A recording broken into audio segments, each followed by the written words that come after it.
Ya, baiklah, kita mulai materi hari ini. Semoga walaupun cuacanya sedang panas, semuanya bisa memperhatikan dengan baik ya. Ya, jadi hari ini kita pelajari mengenai fitonutrien untuk kecantikan. Ya, jadi di sini namanya bukan fitomedicine. Ya, jadi ini fitonutrien karena lebih banyak membahas mengenai nutrisi atau vitamin-vitamin yang diperoleh dari bahan alam untuk kecantikan ya. Jadi secara umum kalau kita sebut kecantikan biasanya pasti mengacu ke kaum hawa ya, wanita. Tapi sebenarnya kecantikan dalam konteks ini itu bisa ke kaum pria juga ya. Jadi setiap manusia pasti mempunyai kulit ya, dan kulit ini merupakan organ terbesar dari tubuh manusia. Jadi dia lebih besar daripada hati, jantung ya, karena kita seluruh tubuh kita itu dibaluti dengan kulit. Jadi otomatis kulit merupakan organ terbesar dalam tubuh manusia. Ya, jadi kita lebih banyak membahas mengenai kesehatan kulit. Kalau sebenarnya dibilang kecantikan itu kalau bagi perempuan pasti bukan hanya kulit saja ya, mulai dari mata, alis, kemudian bibir, itu semua menjadi faktor bagi seorang perempuan dikatakan cantik. Ya, tapi kita lebih fokus ke kulit saja untuk hari ini. Nah, ini ada konsep cantik menurut warganet. Jadi saya sempat searching-searching ya, jadi banyak dikatakan bahwa cantik itu biasanya kata cantik disandarkan kepada wanita yang mempunyai kulit putih, ya, kulit yang berwarna putih. Nah, dan hal-hal lain seperti yang di luar fisik itu seperti kecerdasan, hati dan akhlak itu tidak termasuk di konsep cantik ya menurut warganet.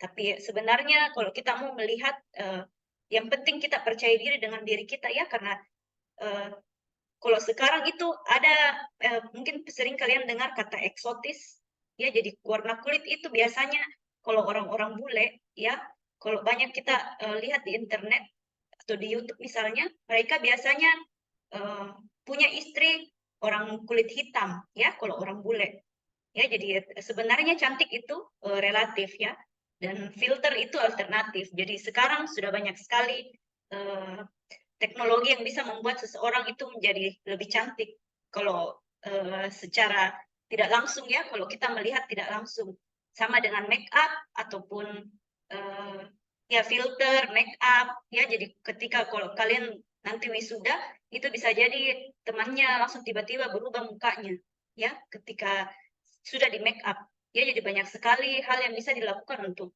mengubah standar cantik seseorang. Nah, tapi yang perlu kita pahami bahwa cantik itu selalu bersifat relatif. Misalnya orang A menganggap bahwa kulit putih itu cantik, tapi ternyata orang B menganggap bahwa kulit kulit yang agak coklat atau agak-agak hitam itu yang cantik, hitam manis ya, jadi beda-beda. Nah, yang penting di sini adalah kulit yang sehat ya, karena kulit sehat itu biasanya bisa tercermin dari bisa memancarkan aura ya ketika kulitnya sehat. Nah, ini beberapa jenis warna kulit di seluruh dunia ya. Jadi ada yang kulitnya putih, ada yang kuning langsat, ada yang sawo matang, ada yang hitam ya. Kalau kita di negara Indonesia biasanya itu kulitnya sawo matang ya, dia tidak sampai ke hitam. Tapi kalau orang yang ada yang biasanya tinggal di daerah pegunungan itu warna kulitnya biasanya lebih putih. Sedangkan orang yang tinggal di daerah pesisir pantai itu warna kulitnya biasanya lebih hitam. Ya, jadi ini semua dipengaruhi oleh faktor lingkungan juga dan faktor demografinya.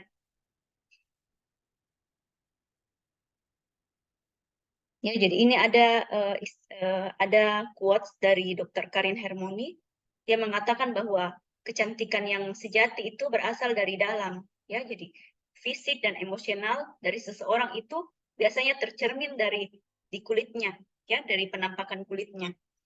Ya, jadi fitonutrien sehat itu memainkan peran sebagai fondasi untuk mencapai kesehatan dan kecantikan dari kulit ya, yang memancarkan pancaran kesehatan ya. Dia biasanya orang sekarang kan mengejar glowing ya. Kalau dulu, padahal dulu waktu zaman saya kuliah 2011 itu tidak terlalu banyak orang yang glowing mukanya ya.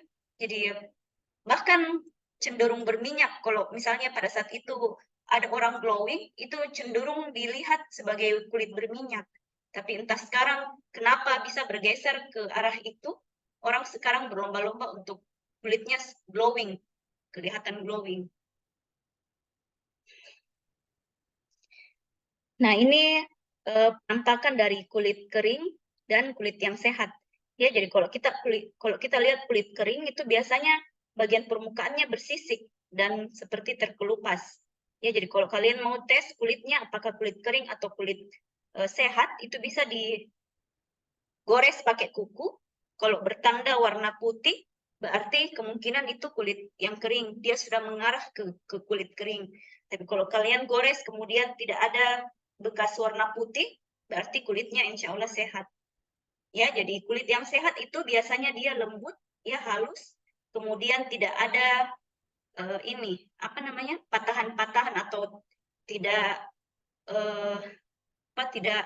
tidak kering lah. Kalian pasti tahu bedanya bagaimana kulit kering dengan kulit sehat. Ya, di bagian permukaannya. Kemudian dia hangat, tidak merah ataupun tidak panas. Ada itu orang biasa yang kulitnya warna merah atau paling sering wajah ya, kulit muka ketika kena sinar matahari itu dia kayak mau merah langsung. Ya, dan juga tidak kering dan tidak apa itu?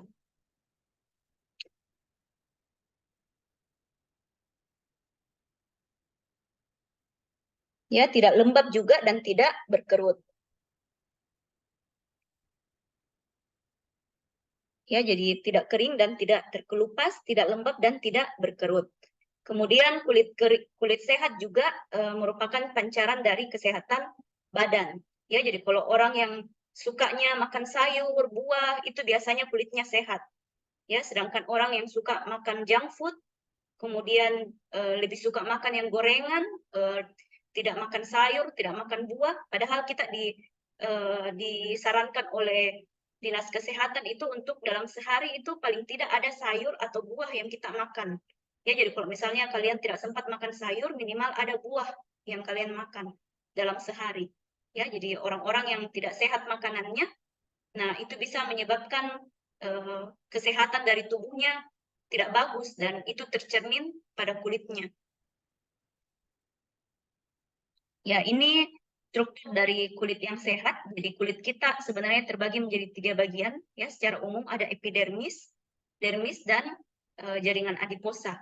Ya, jadi bagian epidermis ini biasanya dia terdiri dari 5, ada stratum corneum, lucidum, granulosum, spinosum, dan basal. Di mana epidermis ini dia merupakan lapisan paling atas, paling terluar. Ya, jadi dia yang pertama kali menangkal sinar UV dan menangkal benda-benda fisika dan kimia yang lain. Kemudian setelah itu di bawahnya ada jaringan dermis. Ya, dermis ini berisi kolagen, fibroblast, dan elastin. Nah, inilah protein inilah yang mempengaruhi struktur dari kulit. Ya, jadi kulit kita terbentuk dari beberapa protein, yaitu ada kolagen, elastin, dan keratin, di mana kolagen ini dia 75-80% bertanggung jawab terhadap kekenyalan dari kulit kita, ya, kolagen. Sementara kalau elastin, dia bertanggung jawab untuk memberikan struktur pada kulit. Kemudian keratin, dia menjadi barrier atau penghalang untuk proteksi dari permukaan kulit kita.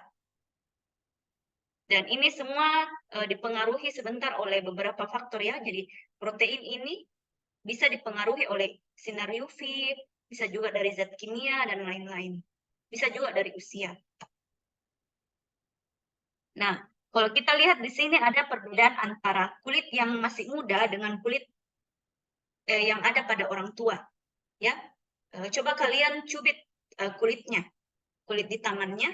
Itu biasanya kalau orang tua, kalau nenek-nenek kita atau mungkin mama kita yang sudah usianya 40 ke atas atau 50 ke atas, itu biasanya kulitnya ketika dicubit itu seolah-olah kayak berpisah dengan dagingnya. Ya, Tapi kalau kita cubit kulit kita sendiri atau kulit adik kita misalnya, itu masih bersambung antara kulit dengan daging. Tapi kalau kita coba cubit orang yang lebih tua, itu orang tua, itu biasanya kayak berpisah kulitnya. Ya, ini tidak lepas dari protein yang ada pada kulit. Ya, jadi kalau kulit yang masih muda, itu biasanya kolagennya masih sehat. Ya, dan elastinnya juga masih bagus. Ya, jadi kita lihat di sini, kalau dia older skin, dia biasanya kolagennya itu sudah pecah, sudah retak, ya. Dan biasanya struktur elastinnya juga berubah. Ini disebabkan karena umur dengan terjadinya oksidasi.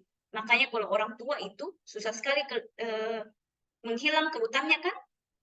Paling sering itu mungkin kalau profesor-profesor kalian lihat ada kerutan di dahi, ya. Jadi itu karena kolagennya yang sudah tidak bagus dengan elastinnya. Makanya dia tidak bisa mempertahankan bentuk semula dari kulitnya. Kulitnya sudah tidak elastis. Ya, beda dengan orang yang masih muda, biasanya belum ada kerutan. Ya, jadi kalau orang tua itu sudah, walaupun dia tidak berkerut, itu kerutannya tampak jelas, ya. Jadi dia sudah tidak bagus kolagennya. Nah, ini kolagen itu terdiri dari asam-asam amino yang disebut sebagai peptid, ya, peptida, di mana peptida ini dia akan rusak seiring dengan pertambahan usia dengan semakin banyak radikal bebas atau oksidasi yang terjadi di tubuh kita, ya. Ya, salah satunya itu ROS, ya, reaktif oksigen species, di mana ROS ini bukan hanya kita dapatkan dari luar saja, tapi dia juga dibentuk dari dalam tubuh kita. Makanya semakin tua orang, itu semakin banyak zat pengoksidasi dalam tubuh kita, sehingga itu yang menyebabkan kulit kita semakin berubah. Ya, jadi peptida ini dia akan berikatan bersama, membentuk struktur dari kolagen, elastin, dan keratin. Ya, sehingga kenapa kita memerlukan makanan untuk menggantikan peptida yang rusak dalam tubuh kita? Ya, karena itu. Karena peptida struktur protein tersebut itu bisa rusak karena umur dengan faktor lingkungan. Makanya kita perlu dari luar, ya. Kita perlu makanan, kita perlu protein dari luar supaya menjaga kesehatan dari struktur kulit tersebut.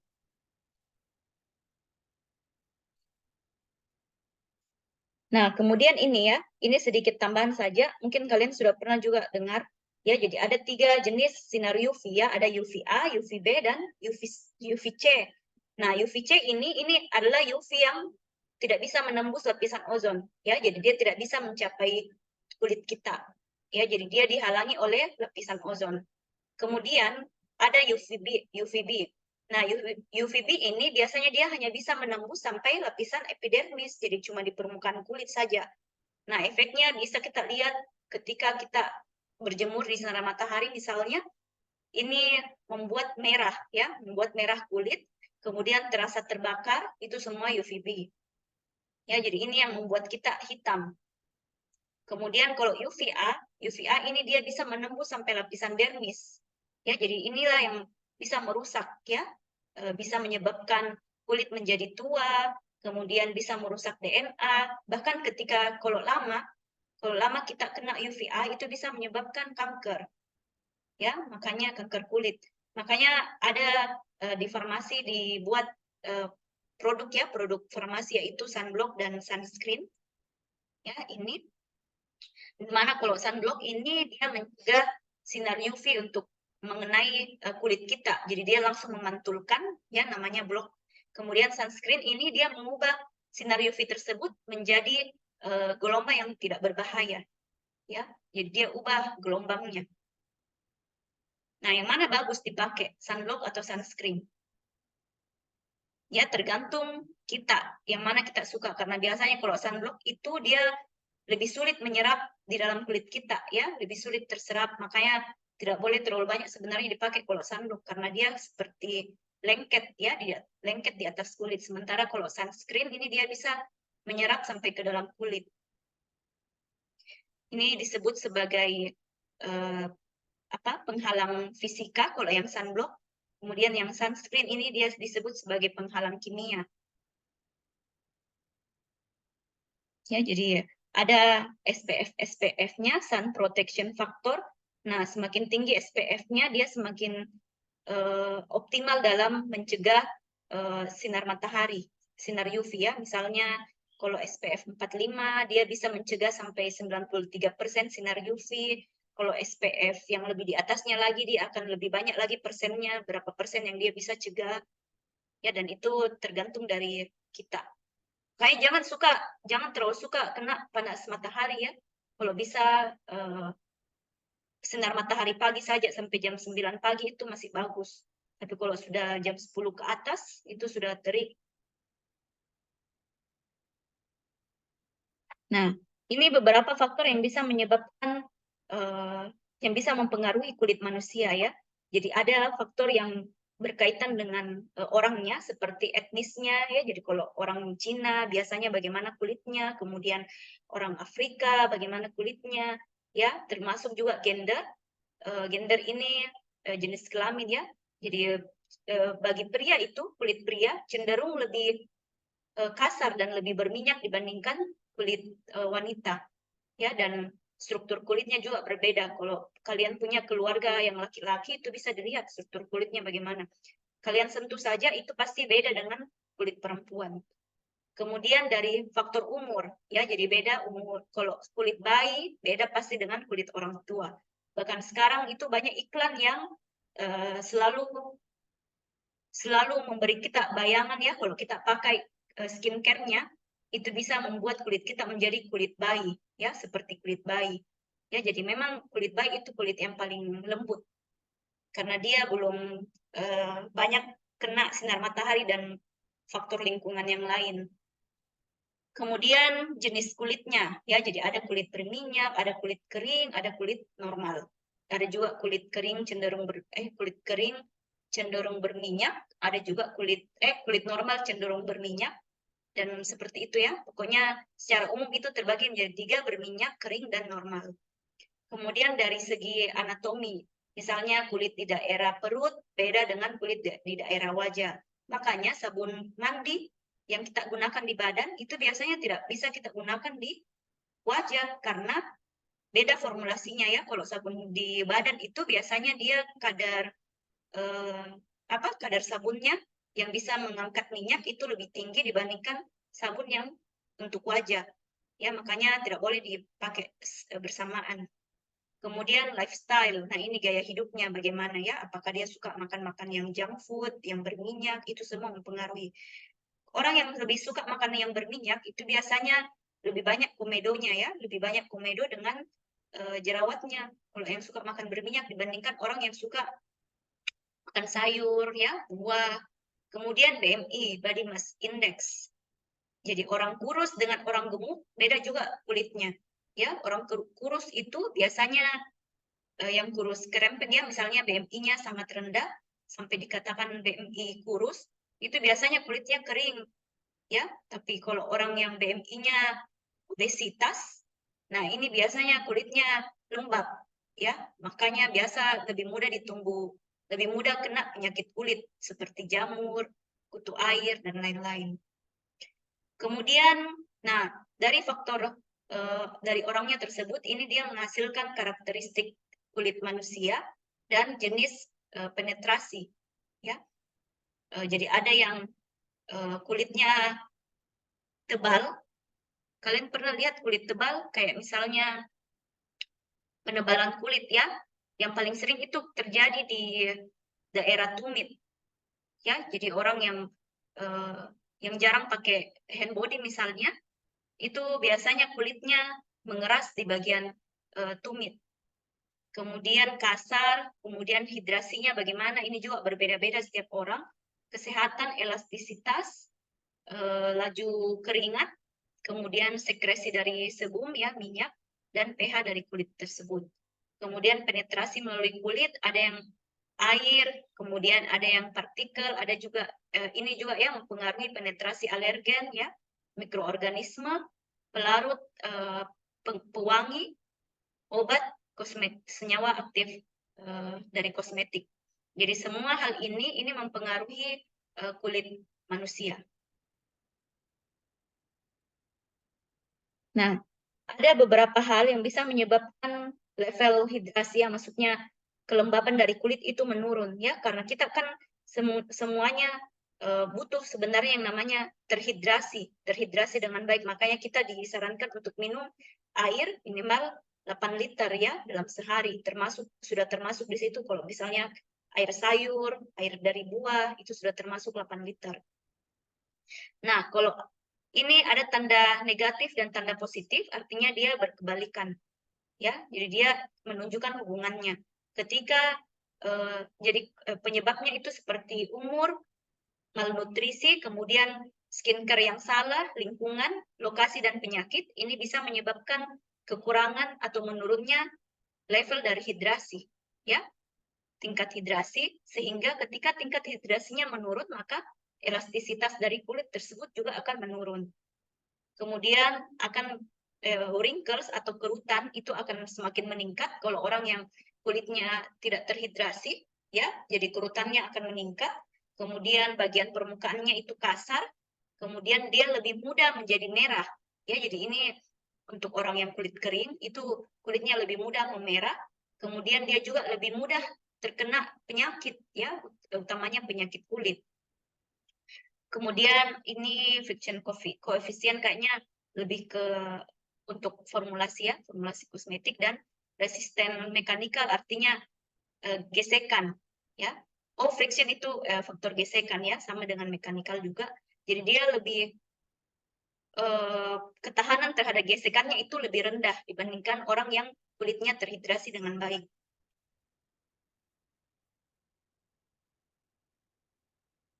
Nah, ini beberapa nutrisi untuk kulit, ya. Jadi ada 5 secara umum, ada antioksidan, kemudian polisakarida dan asam hyaluronat, kemudian ada asam amino, lalu ada mineral esensial, dan ada alpha hidroksil acid. Ya, jadi asam biasanya disingkat AHA, ya. Jadi ini adalah 5 senyawa yang biasanya dijadikan sebagai bahan tambahan ataupun bahan aktif dalam skincare, ya. Dan ini juga bisa kita dapatkan di banyak senyawa alam, banyak bahan-bahan alam, ya. Jadi kalau antioksidan biasanya dia berfungsi sebagai pencegah oksidasi, ya, yang disebabkan oleh radikal bebas, di mana kita tahu bahwa ketika terjadi oksidasi itu dia akan lebih mempercepat penuaan kulit. Kemudian polisakarida dan asam hyaluronat. Nah, polisakarida ini dia memberi sel kulit kita oksigen. Sementara kalau asam hyaluronat dia memberi kulit kita air. Ya, jadi ini mempertahankan kelembaban dari kulit. Kemudian asam amino. Asam amino ini dia sebagai protein yang membentuk kolagen. Ya, jadi kekenyalan kulit itu dia dipengaruhi oleh asam amino. Kemudian esensial mineral esensial, dia membentuk cell wall barrier yang melindungi sel sehat dari radikal bebas. Ya, jadi dia seperti penghalang, ya, penghalang dari radikal bebas. Kemudian AHA, alpha hidroksil acid, ini seperti lulur, ya. Jadi dia menghilangkan sel-sel yang rusak dari kulit kita sehingga bisa digantikan oleh sel yang baru. Ya, jadi kayak misalnya sel kulit mati itu bisa pakai AHA, ya, untuk membuang sel kulit mati tersebut. Nah, ini beberapa mikronutrien dalam kulit manusia. Jadi sebenarnya di kulit kita sudah ada mikronutriennya, ya, seperti alpha tocopherol. Ini alpha tocopherol bahasa lainnya vitamin E, ya. Jadi vitamin E, kemudian vitamin C itu ada sebenarnya di kulit kita dan dia terletak biasanya di bagian luar. Ya, kalau kita lihat epidermis, ya, dia paling banyak letaknya di epidermis. Ya, epidermis 24,8, kemudian ini juga epidermis 25,4. Nah, di dermis dia cuma 16,2 kadarnya. Kemudian di epidermis lagi 31, dan ini di stratum corneum, di mana ini dia merupakan jaringan di epidermis, lapisan di epidermis, maka ini 33. Ya, jadi kalau kita lihat dari tingkat jumlahnya itu sebenarnya alfa tokoferol, kemudian vitamin C itu paling banyak di bagian luar, ya, di bagian epidermis. Kenapa? Sesuai dengan fungsinya, karena dia adalah antioksidan. Antioksidan sehingga dia mencegah oksidasi dari sinar UV utamanya, ya. Makanya kalau kita pakai hand body ataupun produk-produk itu yang kayak yang melapisi di kulit kita, itu biasanya paling bagus yang vitamin E, ya. Jadi yang punya vitamin E. Kemudian karotenoid, ya. Jadi karotenoid ini mungkin paling banyak kita temukan di wortel, ya, karoten, atau di tomat. Ini dia juga ternyata terdapat di epidermis dan dermis, ya. Dia berupa beta karoten, alfa karoten, likopen, pitoen, pitofluen, beta karoten, alfa karoten, likopen, dan lutein. Nah, ini artinya kita bisa menggunakan bahan alam yang mengandung karotenoid itu di permukaan kulit kita, karena ternyata di kulit kita sendiri saja di bagian epidermis dan dermis dia sudah mengandung ini, ya. Jadi tidak salah itu orang-orang tua zaman dulu biasanya menggunakan masker-maskeran kayak misalnya mentimun atau misalnya tomat, ya, tomat yang diiris tipis-tipis kemudian ditempelkan di kulit wajah. Nah, itu tidak salah, ya, sebenarnya, karena memang itulah cara kita untuk memberikan makanan kepada kulit kita, ya. Jadi bukan cuma hanya dimakan kemudian dikonsumsi kemudian masuk dalam perut, tapi bisa juga digunakan secara topikal. Nah, fitonutrien berupa vitamin, kemudian karotenoid, tokoferol, flavonoid, dan beberapa jenis ekstrak dari tanaman. Ini telah dilaporkan bahwa memiliki antioksidan yang kuat dan telah digunakan secara luas dalam industri skincare, baik secara topikal, ya, maupun secara oral, suplemennya, suplemen oral. Ini untuk membuat penampilan kulit itu lebih mudah. Nah, ini contohnya kunyit, ya. Jadi kunyit, dan ini apa ya namanya? Ini adalah tanaman yang digunakan biasanya di bumbu dapur. Ya, jadi kunyit dia mengandung kurkumin dan ini mengandung asam karnosik, ya. Jadi ini ternyata dia mempunyai aktivitas antioksidan, ya, kunyit. Makanya sebenarnya ketika orang parut kunyit misalnya atau bikin jamu atau apa, itu sebaiknya ampas dari kunyit tersebut jangan dibuang, ya, tapi dijadikan lulur.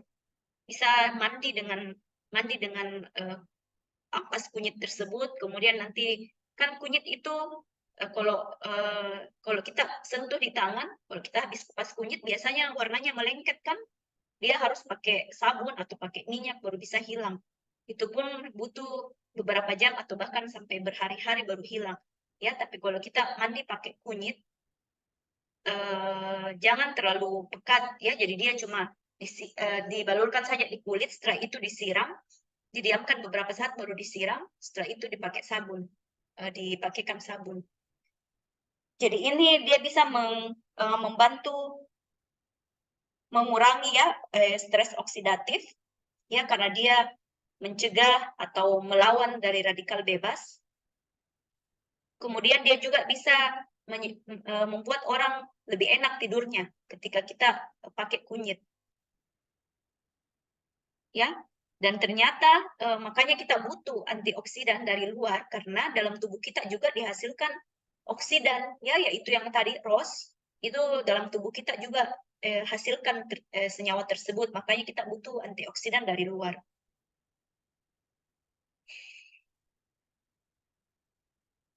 Nah, selain itu ada juga tomat, kemudian pepaya, ini dia mengandung likopen, ya. Jadi bisa kita makan, bisa kita konsumsi, bisa juga kita pakai di luar, ya, pakai secara topikal. Kemudian semangka, wortel, ini mengandung beta karoten. Beta karoten itu nama lainnya vitamin A, dan ternyata bukan cuma dibutuhkan oleh mata, tapi kulit juga butuh sebenarnya beta karoten, karena dia termasuk salah satu golongan senyawa dari golongan karotenoid. Kemudian lutein ini biasanya ada di kuning telur, ya, tapi mungkin jarang kita pakai. Biasanya yang dipakai masker itu biasanya putih telur,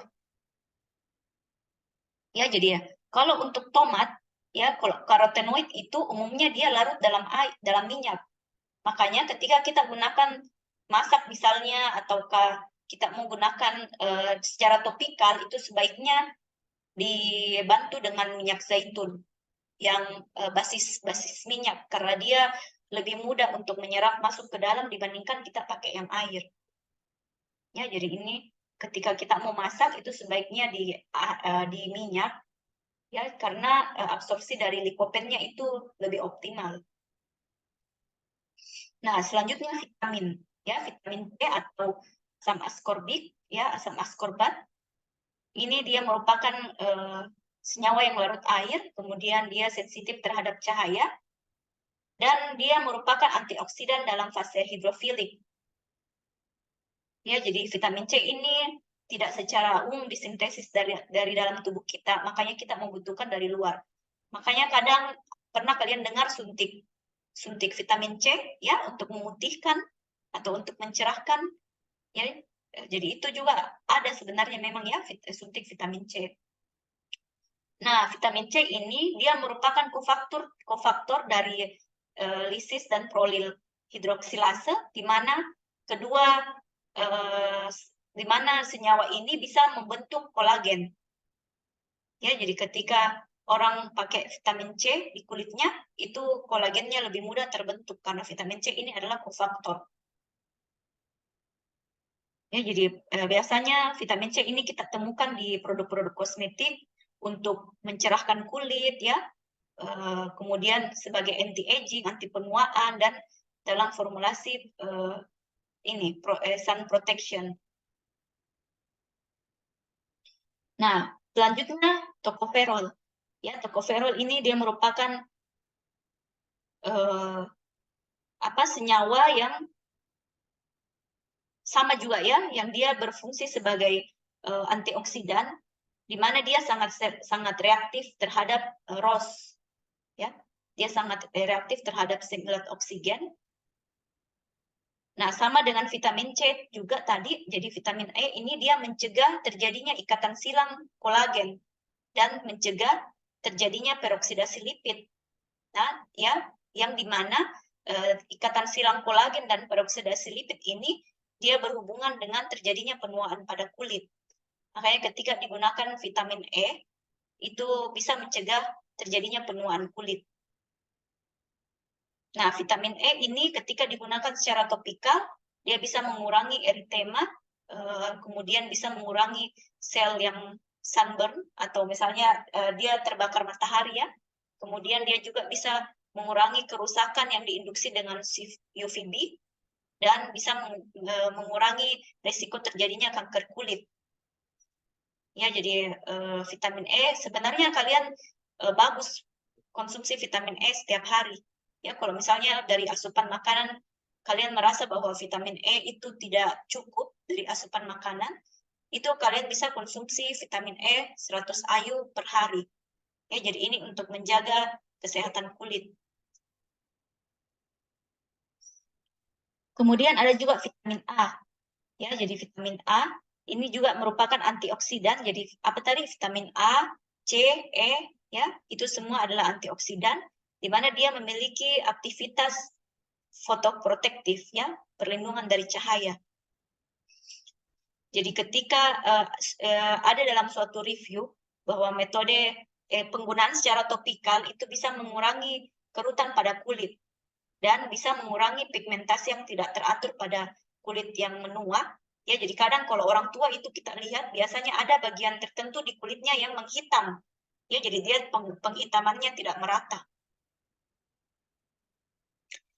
Kemudian biasanya digunakan juga sebagai chemical peeling, ya, atau bleaching seperti kayak lulur begitu atau pemutih. Ini vitamin A, ya, turunan dari asam vitamin A. Terus ada juga dia berfungsi mekanisme kerjanya yaitu di MMP, mediated breakdown of collagen. Jadi dia mencegah terjadinya pemecahan dari kolagen dan melindungi penurunan dari prokolagen, di mana prokolagen inilah yang memicu terbentuknya kolagen. Nah, ini beberapa ramuan herbal untuk kulit. Mungkin sudah pernah ada yang coba ya. Jadi masker madu tambah lemon ini bisa digunakan untuk kulit, di mana madu bersifat sebagai antioksidan, kemudian juga sebagai eksfoliat, artinya dia mengangkat sel-sel kulit mati. Kemudian lemon ini mengandung vitamin C, ya antioksidan juga.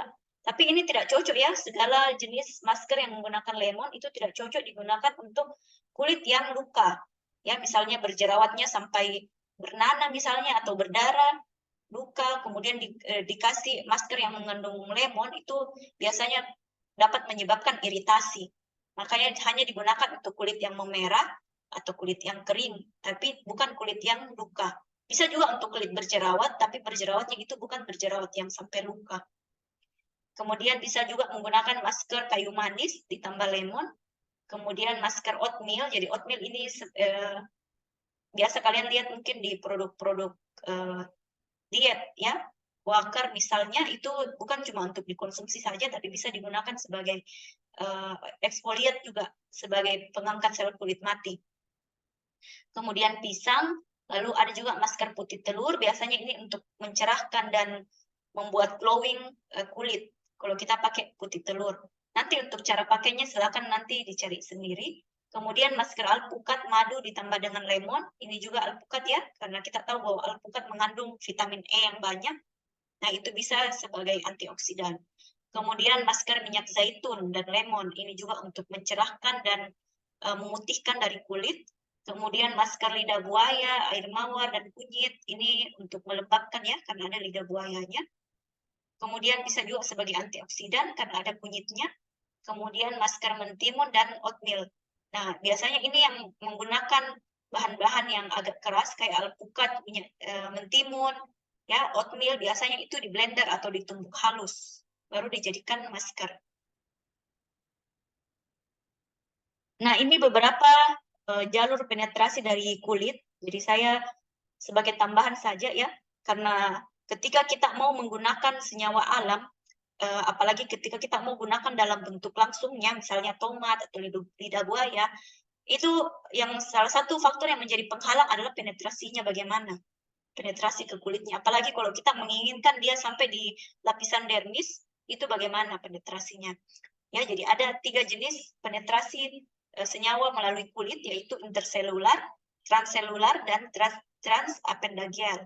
Ya, di mana kalau interselular itu dia biasanya melewati di antara di antara di bagian epidermis ya. Kemudian kalau yang transselular itu biasanya agak sulit masuk sampai ke dalam. Kemudian kalau yang transapendageal biasanya itu dia dari pori-pori rambut ya, atau pori-pori kulit dia masuknya. Jadi kalau kalian mau menggunakan produk, biasanya itu yang paling bagus. Kalau memang tujuannya ditujukan untuk sampai ke dalam, itu paling bagus transapendageal ya, atau interselular. Nah, ini beberapa compound yang digunakan dalam kosmetikal ya. Jadi dia sudah dibentuk sedemikian rupa dalam bentuk nano ini supaya bisa mencapai tujuan terapinya. Seperti rice bran oil ini dari beras ya. Dia dibuat nano emulsi di mana aplikasinya untuk sebagai pelembab, anti penuaan dan skincare lain. Kemudian kalau misalnya lavender, ini dia dibuat dalam bentuk polymeric polylactic glycolic acid atau PLGA dalam bentuk nanopartikel. Ini dia ditujukan sebagai anti penuaan, ya, penuaan kulit. Kemudian aloe vera misalnya ya, lidah buaya, dia dibuat sebagai nanoliposom untuk perawatan kulit. Kemudian ada juga hair care ya, ada safflower. Ini digunakan untuk perawatan rambut. Kemudian ada kurkumin ya, kurkumin dibuat nanoenkapsulasi. Kemudian apalagi? Propolis ya, ternyata ada juga dalam bentuk propolis. Ini dibentuk menjadi nanoemulsi ya, skincare. Jadi semua ini sebenarnya sudah melalui teknologi ya, tapi sebenarnya kita bisa menggunakan dalam bentuk senyawa dalam bentuk produk aslinya, maksudnya dalam bentuk tanamannya. tanpa harus melalui teknologi. Cuma kalau kita mau lebih efektifnya memang lebih bagus kalau sudah melalui pengolahan tertentu. Jadi masuknya ke dalam kulit itu lebih optimal dibandingkan kita langsung menggunakan bahan aslinya langsung. Nah, ini quote dari beauty, ya, kecantikan adalah menjadi versi terbaik dari diri kita, baik di dalam maupun di dalam, baik di luar maupun di dalam. Ya, jadi tidak menutup kemungkinan bahwa seseorang itu dinyatakan cantik ketika dia dari penampilannya saja, ya. Tapi yang paling penting itu dari sifat dan dari akhlaknya. Iya, jadi mungkin ini saja materi saya hari ini. Ada yang mau ditanyakan?